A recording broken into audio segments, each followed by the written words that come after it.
ธรรมสวนาสี่ครั้งวันพระชาวพุทธานุสรณ์เข้าวัดฟังธรรมจำศีลสังวรทำบุญสุนทรศีลธรรมนำพาขึ้นแรม8 ค่ำวันธรรมสวนาเลิกละก่อกรรมทำบาปหยาบช้ากลางเดือนสิ้นเดือนเตือนกายวาจาจิตใจไปหาคุณงามความดีประพฤติยึดธรรมประจำชีวิตทุกวันเป็นนิจพ้นทุกข์สุขีวันพระสำรวจตรวจดูความดีอย่าปล่อยชีวิตให้ว่างห่างทางระฆังกังวานแววผ่านลมพัดเสียงสวดทำวัดวังเวงแววสังเสียงพระพร่ำแจ้งแสดงพระธรรมเอกลักษณ์เลิศล้ำประจำชาติไทย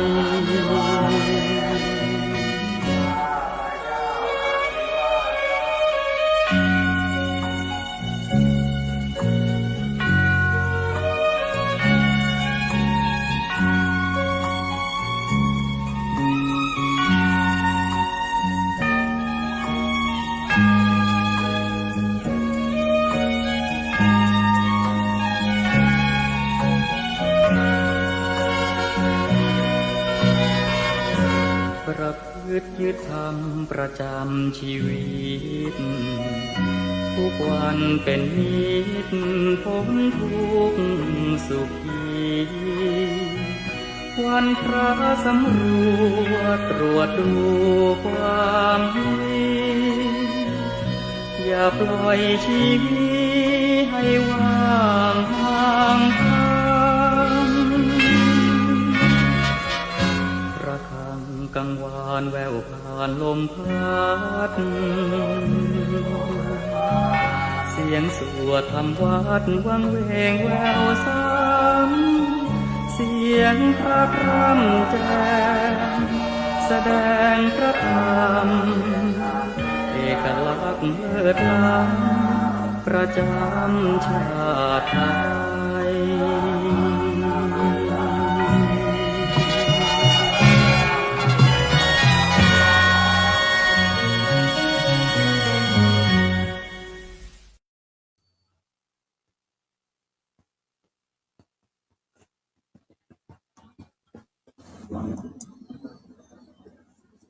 เจริญพรท่านสาธุชนทั้งหลายวันนี้เป็นวันที่25 กรกฎาคม พุทธศักราช 2568 ตรงกับแรม 15 ค่ำเดือน 8 นั่นหมายถึง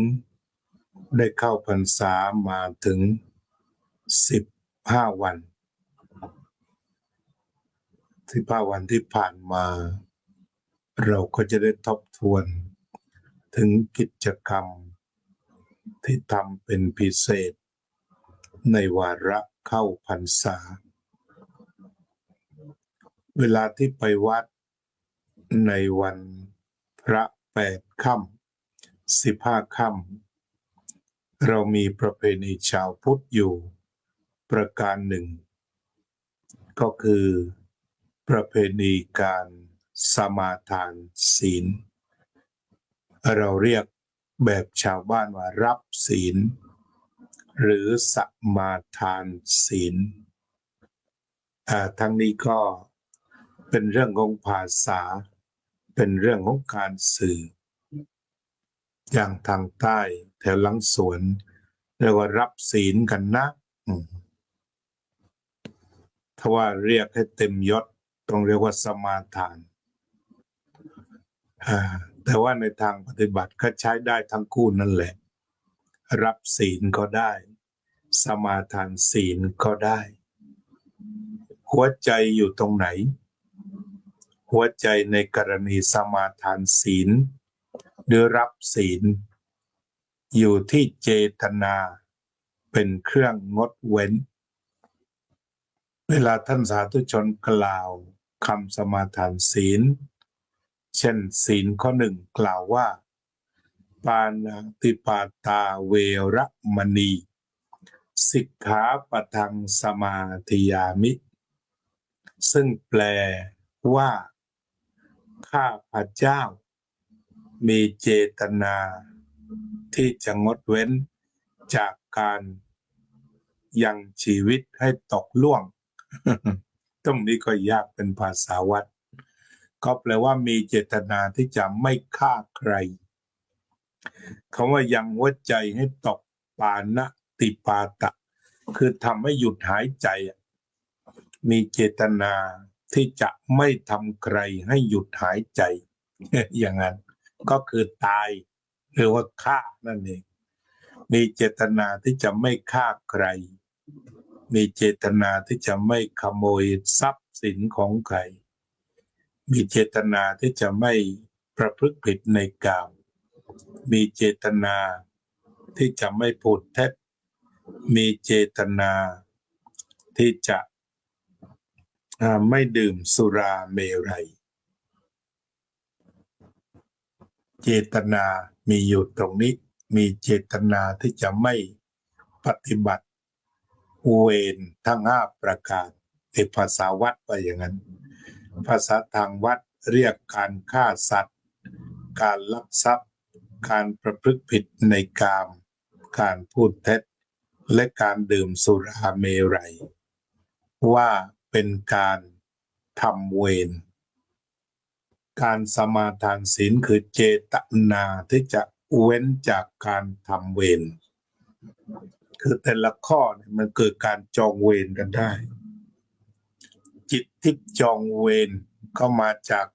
จิตแห่งการโกรธเริ่มตั้งแต่โกรธเล็กๆเช่นปฏิฆะกระทบกระทั่งหงุดหงิดอึดอัดขัดเคืองกระวนกระวาย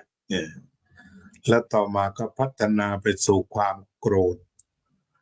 จากความโกรธก็จะไปสู่ความพยาบาทจะไปสู่โทสะคือมุ่งจะทำลายแล้วก็พยาบาทติดตามทำลายอย่างไม่ยั้งอาฆาตและจองเวรก็คือติดตามล้างผลาญจองล้างจองผลาญเจตนาที่จะสมาทานศีลก็คือยุติจิตอันขุ่นมัวเร่าร้อนกระวนกระวายเสียไม่มีเวรไม่มีภัยต่อกันเพราะได้ตั้งใจสมาทานก็แปลว่าตั้งใจที่จะไม่มีเวรไม่มีใครกับใครฉะนั้นเวรมณีจึงเป็นสิ่งสำคัญในการสมาทานศีลแล้วก็ การสมาทานศีลจึงมีความสำคัญอยู่ตรงที่ว่าสมาทานคือรับเอาด้วยดี โดยไม่ต้องมีการบังคับบัญชาให้มีการสมาทานศีลแต่ประการใดนั้นประเพณีชาวบ้านของเราที่ปฏิบัติกันอยู่นั่นคือการที่พุทธศาสนิกชนไปสมาทานศีลกันในวันพระ8ค่ำหรือ15ค่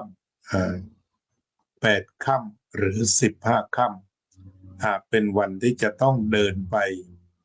วัดกันด้วยเหตุนี้เองการรักษาประเพณีการสมาทานศีลกันในวันพระ จึงเป็นเรื่องที่มีความสำคัญแต่วัดต่างๆเจ้าวาดจะต้องอยู่วัดอยู่ประจำวัดเพื่อมานำญาติโยมสวดมนต์สมาทานศีลนี่ก็เป็นประเพณีพื้นบ้าน หรือว่าพุทธประเพณีแต่โบราณกาลมาถึงปัจจุบันการที่วัดใดๆยังนัดหมายมาสมาทานศีลกันอยู่ก็กล่าวได้ว่าเป็นการยังเดินรอยตามประเพณีเก่าๆจารีตที่ดีงามตั้งแต่อดีตกาลเพื่อให้เกิดความสงบร่มเย็นเป็นบุญเพิ่มกับตนเองศีลก็นับเนื่องในบุญกิริยาวัตถุ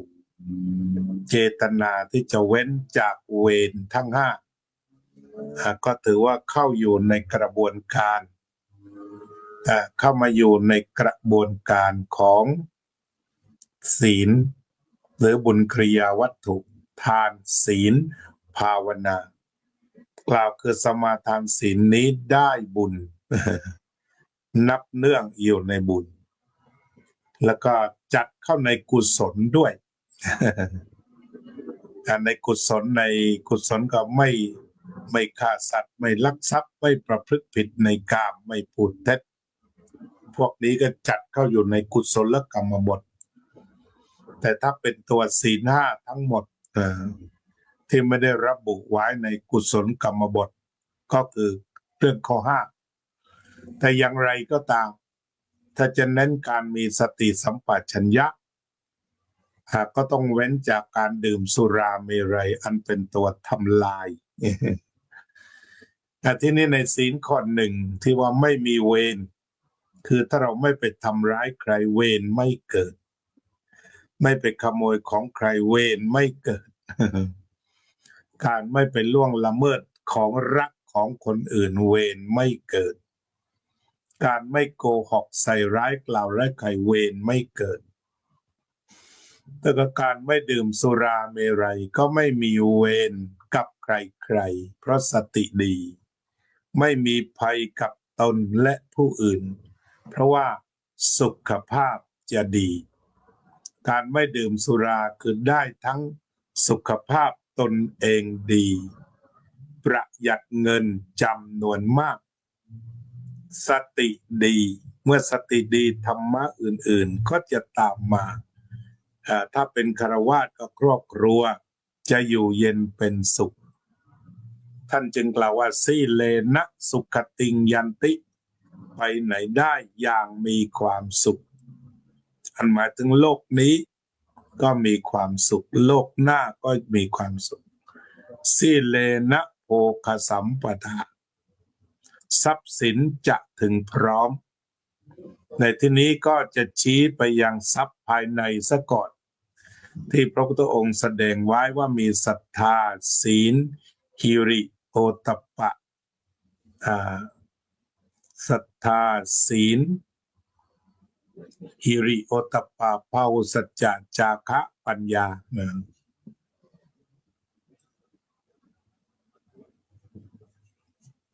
ศรัทธาศีลหิริภาวุสัจจะหิริโอตตัปปะจาคะและปัญญานี่เรียกว่าเป็นสีเลนะโภคสัมปทาก็คือจะมีโภคะภายในและภายนอกก็จากข้อหนึ่งนั่นแหละถ้าไม่ดื่มสุราเมรัยไม่ต้องเสียโภคะไปฆ่าสุราฆ่ากับแกล้งโภคะก็มี นี่สวัสดิ์เลนะโภคสัมปทาสมมติเรามีเงิน500ทั้งเหล้าทั้งกับคราวละ500ถ้าไปดื่มก็จ่าย500ถ้าไม่ดื่มก็เหลือ500นี่ก็คือเรื่องของศีล5เรื่องของเจตนาในส่วนที่เราจะเว้นจากเวรและภัยต่างๆวันนี้ก็คงจะให้ธรรมะกันแค่นี้ในเรื่องของศีลที่เรียกว่าเจตนางดเว้นก็ฝาก ท่านสาธุชนไปพิจารณากันต่ออีกด้วย ในฐานะเป็นวันพระก็ไปคุยกันกราบนมัสการท่านอาจารย์สาธิตธีรปัญโยนะครับโยมประพันธ์วงศ์พาณิชย์โยมวรวิทย์จิตจาตุรันโยมอุบลอินทวงศ์โยมโจ้ยินดีโยมบัวผันฮอลโยมทิติมาโยมจิรารัตน์เกียรติสันติกุลโยมระเบียบพรวนกระโทกโยมสุนิตวงศ์สุเทพโยมศิวิไลศรีวงใสโยมบัวผันฮอลโยมรัตตินันท์ชวราโรจน์โยมไพจิตรบุญร่วมอาจารย์นัทให้ข่าวว่าช่วงนี้ทหารไทยป้องกันประเทศจริงๆแล้วทหารไทยท่านก็ป้องกันประเทศมานานมาแต่บรรพบุรุษนั่นแหละระมัดระวังเต็มที่ในการที่จะไม่ต้องรบกันแต่ว่าเมื่อเกิดการต้องรบกันก็ป้องกันนะเขาเรียกว่ากระทรวงป้องกันป้องกันก็ได้ทำหน้าที่ถ้าเป็นไปได้ก็หมายถึงว่ายุติกันให้ไวคือทั้งสองฝ่ายนั่นแหละยุติกันให้ไวฝ่ายไหนที่เริ่มก็หยุดฝ่ายที่ต้องป้องกันก็จะได้หยุดด้วยกันเป็นนะว่าหยุดให้เห็นภัยของสงคราม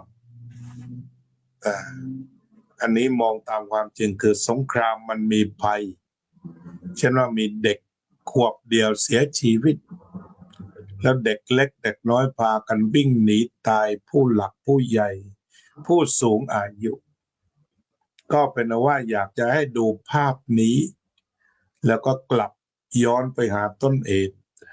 ของการไม่มีสงครามที่เราเคยอยู่เย็นเป็นสุขอันนี้ก็เป็นเรื่องให้ทหารและบ้านเมืองคิดแก้ไขคิดทำหน้าที่เพราะเป็นหน้าที่ของท่านแล้วล่ะแต่ว่าสนับสนุนการไม่มีสงครามสนับสนุนแท้จริงตรงไปตรงมาถ้าไม่มีการรบกันเลยเป็นเรื่องวิเศษเพราะไม่อยากให้เสียชีวิตใครเลยแม้แต่คนเดียวหรือทหารที่ต้องเสียขาก็ไม่ปรารถนาจึงต้องเร่งเจรจากันโดยไวเพื่อที่จะให้สงครามนั้นยุติโดยไวเช่นกันส่วนเรื่องราวต่างๆก็พิจารณาอย่าไปขยายการทำร้ายหรือการทำลายกันบางเรื่องบางราวที่สามารถอำนวยความสะดวกได้ก็ต้องรีบทำเช่นตอนนี้ชาวเขมรก็จะกลับบ้านต้องผ่านด่านก็เปิดได้เห็นว่าล่าสุดบางด่านไปได้ถึง 3,000 คนแต่หลายคนก็มารอจะกลับบ้านซึ่งตรงนี้ก็พิจารณาเถอะว่าบางคราวเกิดศึกสงครามเขาก็อยากจะกลับบ้านไปอยู่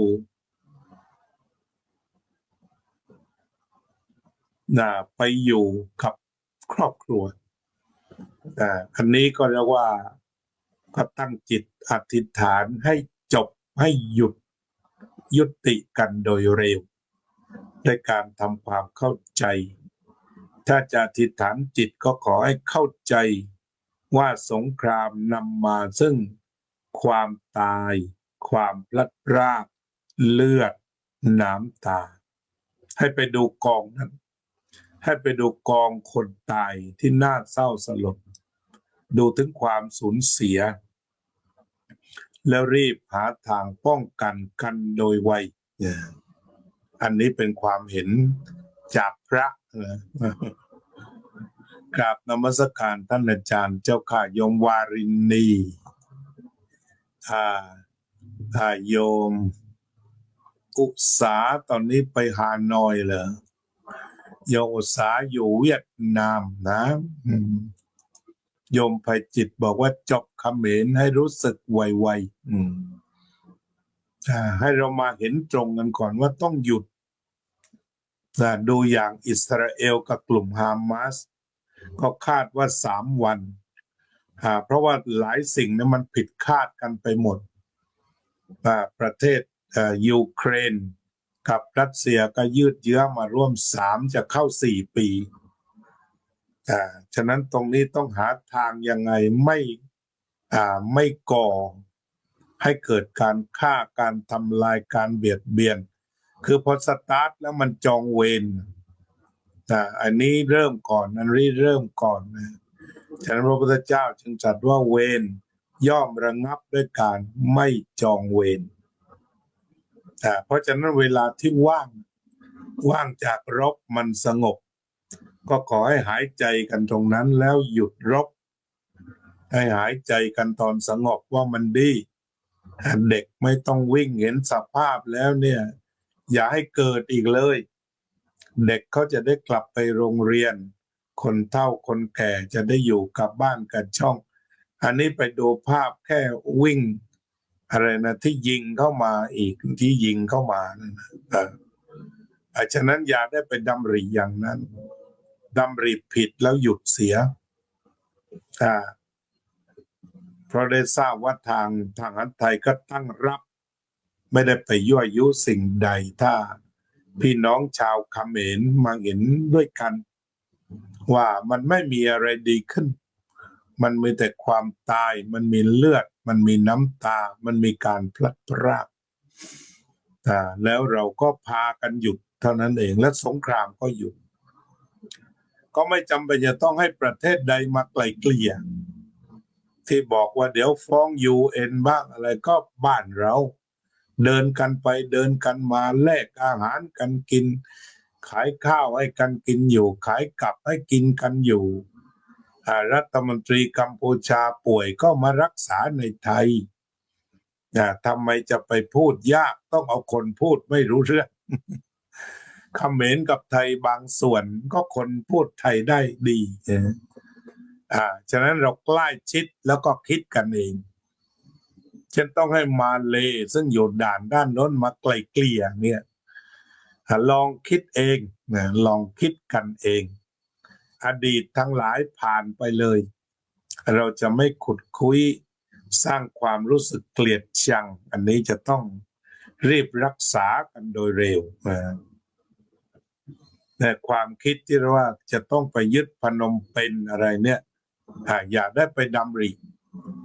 ก็อยู่ด้วยกันด้วยสันติให้คิดใหม่ให้เป็นสัมมาสังกัปปะคิดใหม่เปลี่ยนใหม่ว่าเราจะต้องหาทางอยู่ร่วมกันด้วยสันติเราจะร่วมกันใช้ปัญญาเพื่อออกจากปัญหานำสู่สันติแต่นอกจากนี้ก็ให้การศึกษาทั้ง2 ประเทศชาวเขมรก็ให้กันไปว่าสงครามนี่ไม่ดีทางไทยก็สอนลูกสอนหลานว่านี่แหละจะทุกข์ยากลำบากกันเพราะว่าพอมีสงครามแล้วไม่ได้ทำอะไรอย่างบางประเทศโตไม่ได้เพราะรบกันตลอดตรงนี้ก็อยากให้เป็นการศึกษาชนิดหนึ่งที่ช่วยกันเจ็บปวดก็ให้ผ่านกันไปนะ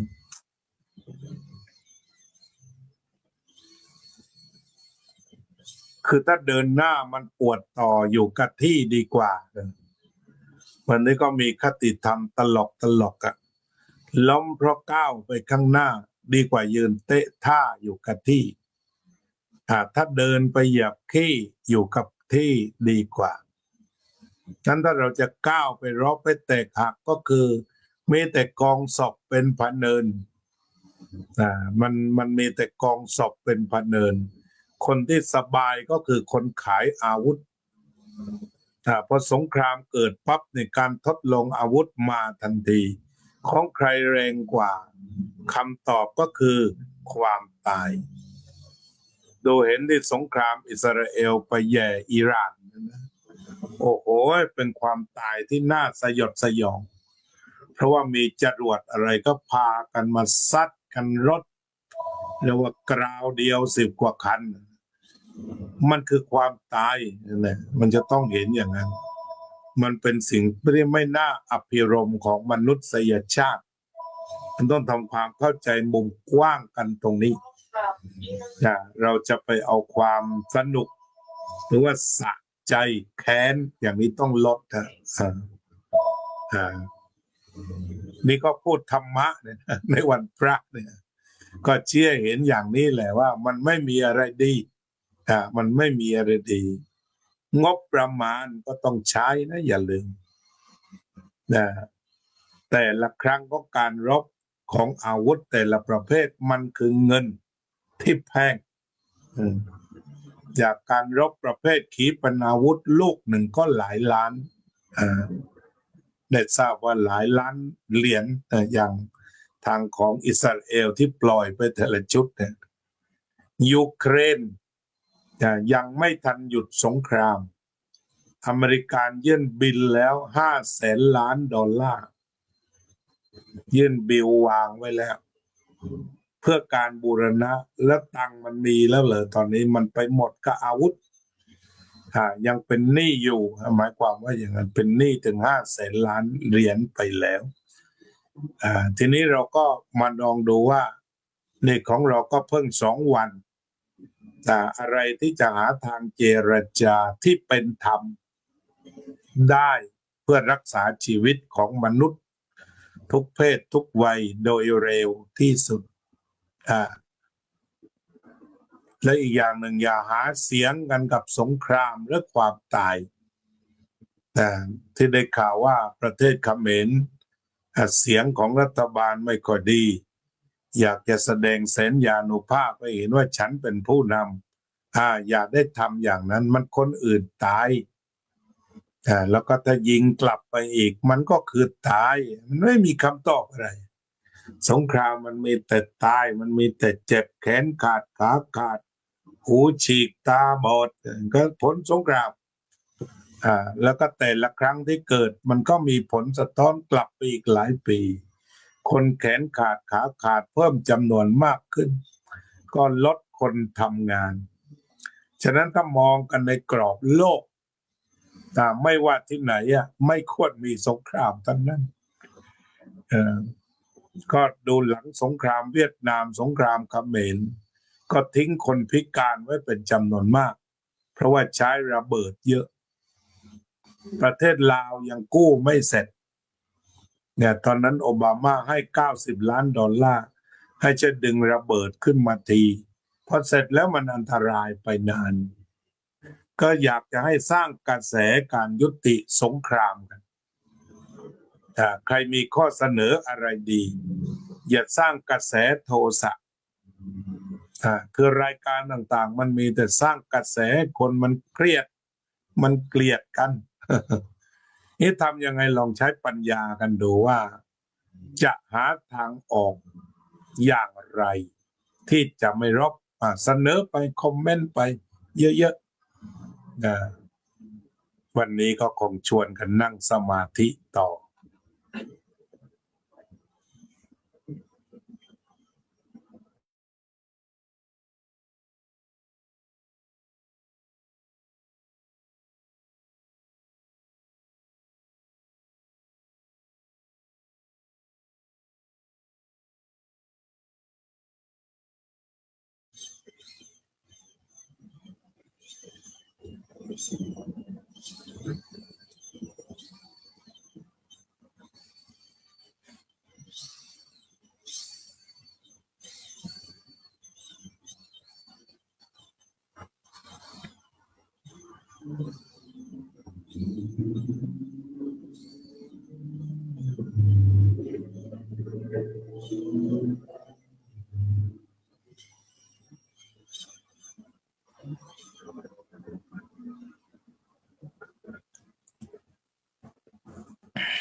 สัพเพสัตตาสัตว์ทั้งหลายที่เป็นเพื่อนทุกข์ เกิดแก่เจ็บตายด้วยกันทั้งหมดทั้งสิ้นอเวราโหนตุจงเป็นสุขเถิดอย่าได้มีเวรแก่กันและกันเลยอัพพยาปัชชาโหนตุจงเป็นสุขเถิดอย่าได้พยาบาทเบียดเบียนซึ่งกันและกันเลยอนิฆาโหนตุจงเป็นสุขเถิดอย่าได้มีความทุกข์กายทุกข์ใจเลยสุขีหัตตานังปริหารันตุจงมีความสุขกายสุขใจรักษาตนให้พ้นจากทุกข์ภัยทั้งสิ้นเถิดอภิวา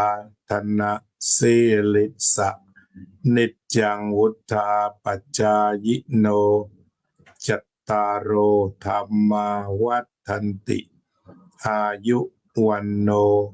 สุขังพลัง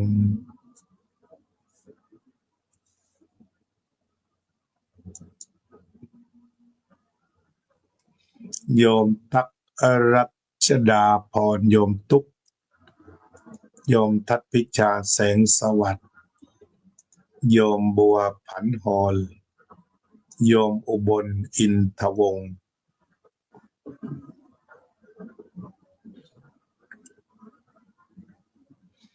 รายการธรรมทานจากวัดพุทธปัญญาจากลาท่านผู้ฟังไปแค่นี้ขอความสุขสวัสดีจงบังเกิดขึ้นแก่ทุกท่านทุกคนเทอญ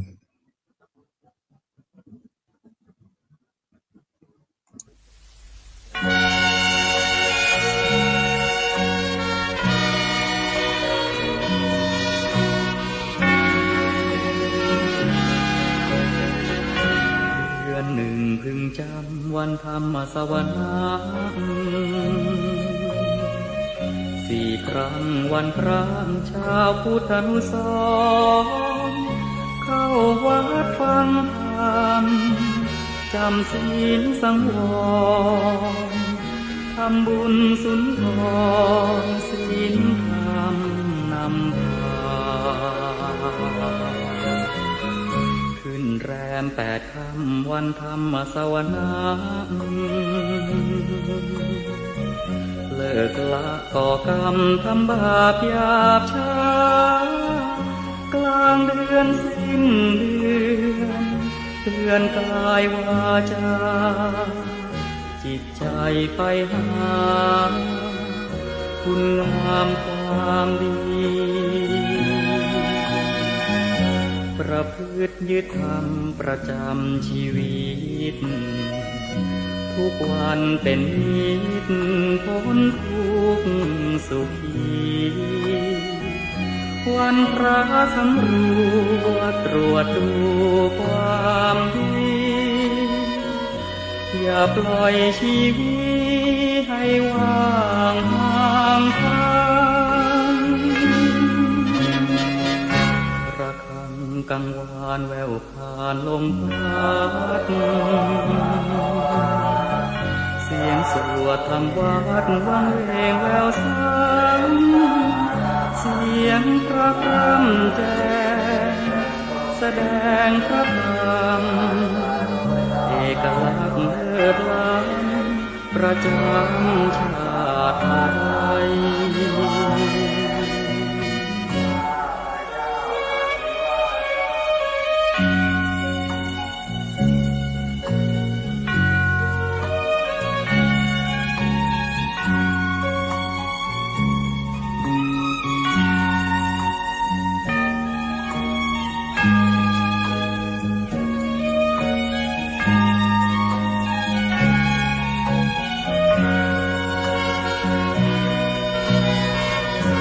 ประพฤติยึดธรรมประจำชีวิตทุกวันเป็นนิจพ้นทุกข์สุขี วันพระสำรวจตรวจดูความดีอย่าปล่อยชีวิตให้ว่างห่างทางระฆังกังวานแววผ่านลมพัดเสียงสวดทำวัดวังเวงแววซ้ำเสียงพระพร่ำแจ้งแสดงพระธรรมเอกลักษณ์เลิศล้ำประจำชาติไทย